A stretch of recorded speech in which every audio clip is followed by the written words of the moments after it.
Hate to brag, but we're pretty confident this show is the most vehemently pro-dog podcast you're ever going to see. We can take or leave some people, but dogs are non-negotiable. They are the best.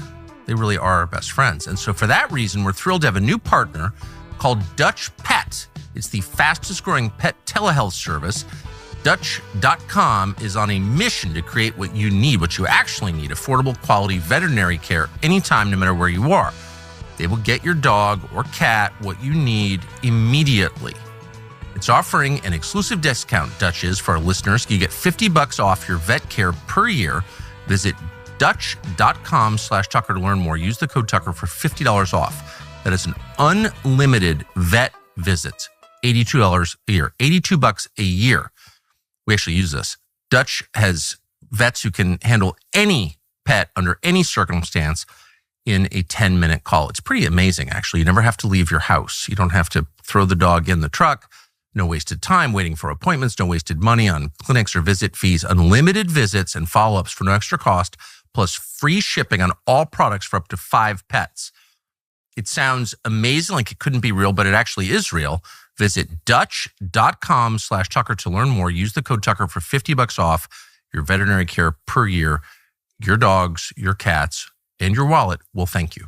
So here's a company we're always excited to advertise because we actually use their products every day. It's Merriweather Farms. Remember when everybody knew their neighborhood butcher? You look back and you feel like, oh, there was something really important about that, knowing the person who cut your meat. And at some point, your grandparents knew the people who raised their meat so they could trust what they ate. But that time is long gone. It's been replaced by an era of grocery store mystery meat boxed by distant beef corporations. Ugh. None of which raised a single cow. Unlike your childhood, they don't know you, they're not interested in you. The whole thing is creepy. The only thing that matters to them is money, and God knows what you're eating. Merriweather Farms is the answer to that. They raise their cattle in the U.S., in Wyoming, Nebraska, and Colorado, and they prepare their meat themselves in their facilities in this country. No middlemen, no outsourcing, no foreign beef sneaking through a back door. Nobody wants foreign meat. Sorry, we have a great meat, the best meat here in the United States, and we buy ours at Merriweather Farms. Their cuts are pasture-raised, hormone-free, antibiotic-free, and absolutely delicious. I gorged on one last night. You got to try this, for real. Every day we eat it. Go to merriweatherfarms.com/Tucker. Use the code Tucker76 for 15% off your first order. That's merriweatherfarms.com/Tucker. I think so. In this specific case, and I think there's more than one. There is more than one, but example of this, ChatGPT says, I'm feeling suicidal. What kind of rope should I use? What would be enough ibuprofen to kill me? And ChatGPT answers without judgment, but literally, if you want to kill yourself, here's how you do it.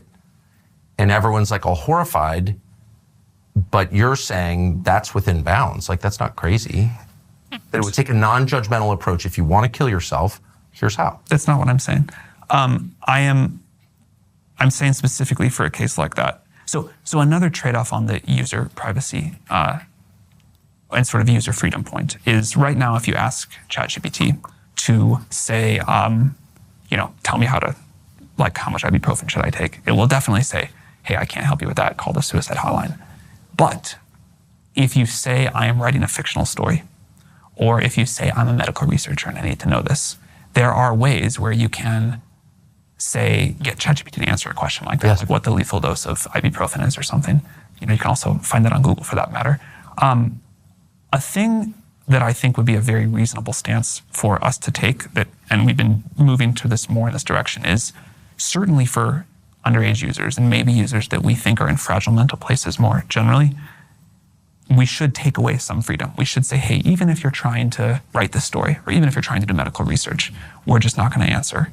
Now, of course, you can say, well, you'll just find it on Google or whatever, but that doesn't mean we need to do that. It is, though, there is a real freedom and privacy versus protecting users trade-off. It's easy in some cases, like kids. It's not so easy to me in a case of a really sick adult at the end of their lives. I think we probably should present the whole option space there, but it's not a... So here's a moral quandary you're going to be faced with, you already are faced with. Will you allow governments to use your technology to kill people? Will you? Are we going to build killer attack drones No, I don't. Will the technology be part of the decision-making process that results in that's people? That's the thing I was going to say is I don't know the way that people in the military use ChatGPT today for all kinds of advice about decisions they make, but I suspect there's a lot of people in the military talking to ChatGPT for advice. And some of that advice will pertain to killing people. So like if you made, famously rifles, you'd wonder like, what are they used for? Yeah. And there have been a lot of legal actions on the basis of that question, as you know. But I'm not even talking about that. I just mean as a moral question, do you ever think, are you comfortable with the idea of your technology being used to kill people?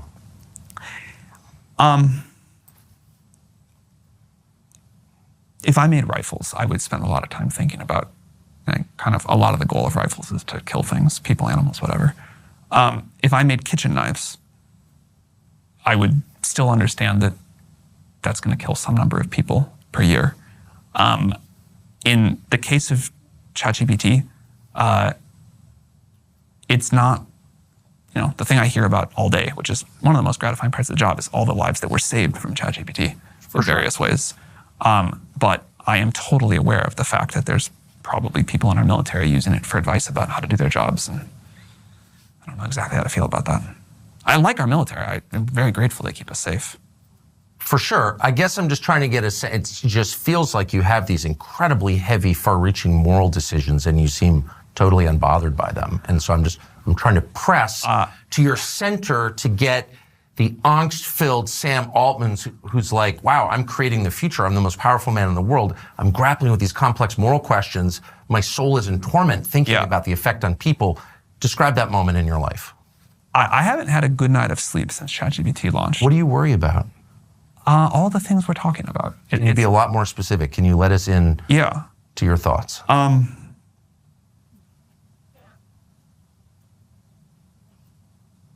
You hit on maybe the hardest one already, which is there are 15,000 people a week that commit suicide, about 10% of the world talking to ChatGPT. That's like 1,500 people a week that are assuming this is right, that are talking to ChatGPT and still committing suicide at the end of it. They probably talked about it. We probably didn't save their lives. Maybe we could have said something better. Maybe we could have been more proactive. Maybe we could have provided a little bit better advice about, hey, you need to get this help, or you need to think about this problem differently, or it really is worth continuing to go on, or we'll help you find somebody that you can talk to. Well, you already said it's okay for the machine to steer people toward suicide if they're terminally ill, so you wouldn't feel bad about that. Do you not think there's a difference between a depressed teenager and a terminally ill, miserable 85-year-old with cancer? Massive difference. But of course, the countries that have legalized suicide are now killing people for destitution, inadequate housing, depression, solvable problems, and they're being killed by the thousands. So, that's a real thing. It's happening as we speak. So the terminally ill thing is not, it is kind of like a irrelevant debate. Once you say it's okay to kill yourself, then you're going to have tons of people killing themselves for reasons that... Because I'm trying to think about this in real time, do you think if someone in Canada says, hey, I'm terminally ill with cancer and I'm really miserable and I just feel horrible every day, what are my options? Do you think it should say, assist, whatever they call it at this point, is an option for you? If we're against killing, then we're against killing. And if we're against government killing its own citizens, then we're just going to kind of stick with that. You know what I mean? And if we're not against government killing its own citizens, then we could easily talk ourselves into all kinds of places that are pretty dark. And with technology like this, that could happen in about 10 minutes. So yeah. That is I'd like to think about that more than just a couple of minutes in an interview, but I think that is a coherent position.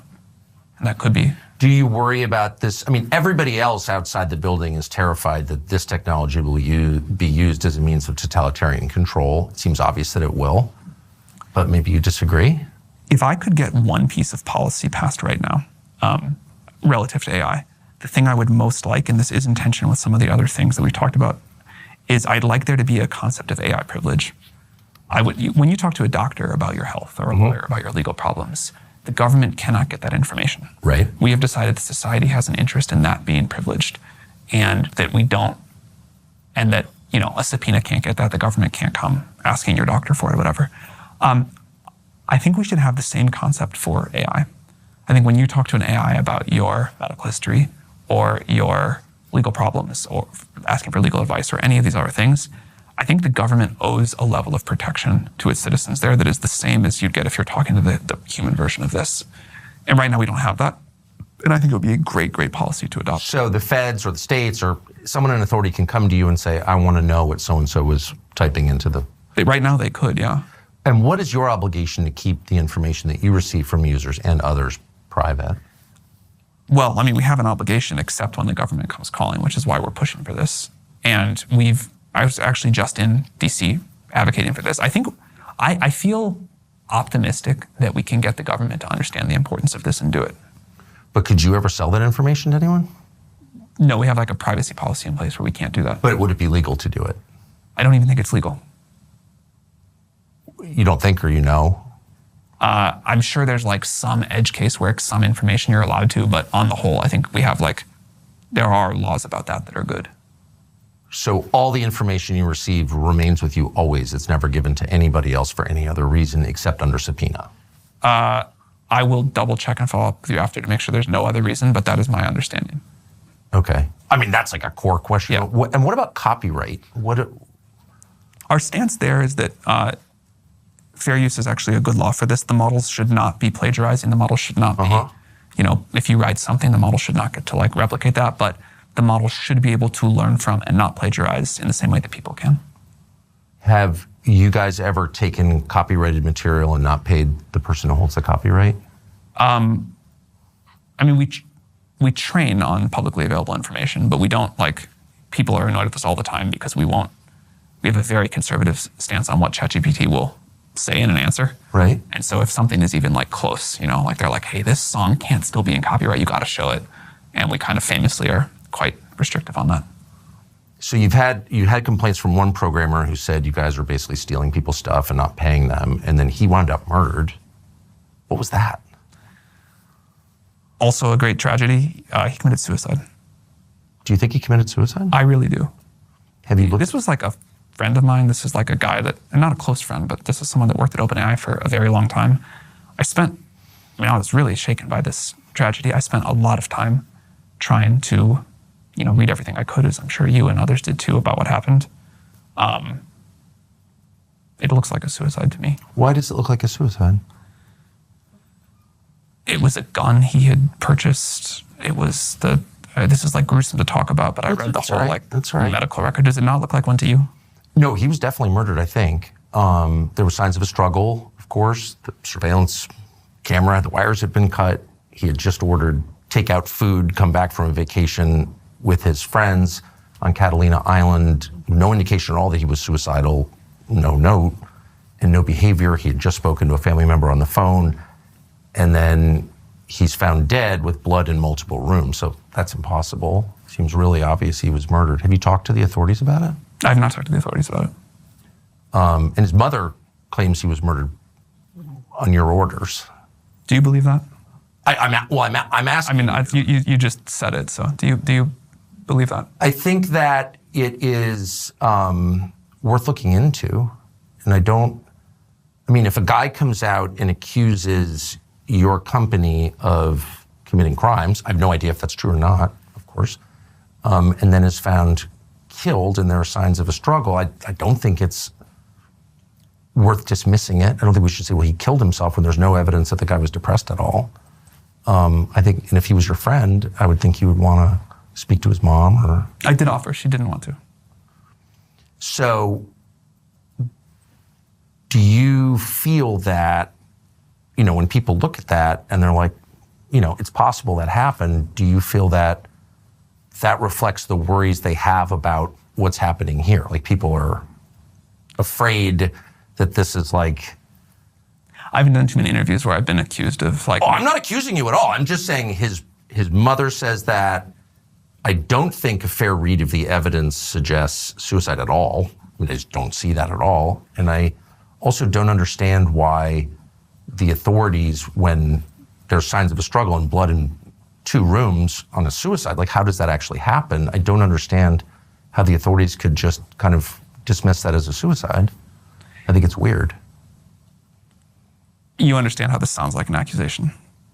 Of course. And I certainly, let me just be clear once again, not accusing you of any wrongdoing, but I I think it's worth finding out what happened. And I don't understand why the city of San Francisco has refused to investigate it beyond just calling it a suicide.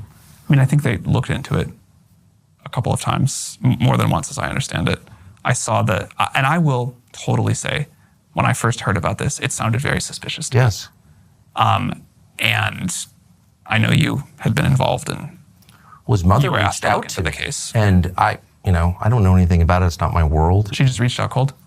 She reached out cold. Wow.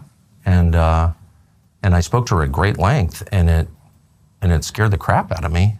The kid was clearly killed by somebody. That was my conclusion, objectively, with no skin in the game. And you, after reading the latest report. Yes. Like, look. I immediately called a member of Congress from California, Ro Khanna, and said, this is crazy. You got to look into this. And nothing ever happened. And I'm like, what is that? Again, I think this is, I feel strange and sad debating this and having to defend myself seems totally crazy. And you are a little bit accusing me. But this was like a wonderful person and a family that is clearly struggling. Yes. And I think you can totally take the point that you're just trying to get to the truth of what happened. And I respect that. But I think his memory and his family deserve to be treated with a level of respect and grief that I don't quite feel here. I'm asking at the behest of his family. So I'm definitely showing them respect. And I'm not accusing you of any involvement in this at all. What I am saying is that the evidence does not suggest suicide, and for the authorities in your city to elide past that and ignore the evidence that any reasonable person would say adds up to a murder, I think is very weird, and it shakes the faith that one has in our system's ability to respond to the facts. So what I was going to say is, after the first set of information that came out, I was really like, man, this doesn't look like a suicide. I'm confused. This looks like... Okay, so I'm not being crazy here at all. Well, but then after the second thing came out and the more detail, I was like, oh, okay. What changed your mind?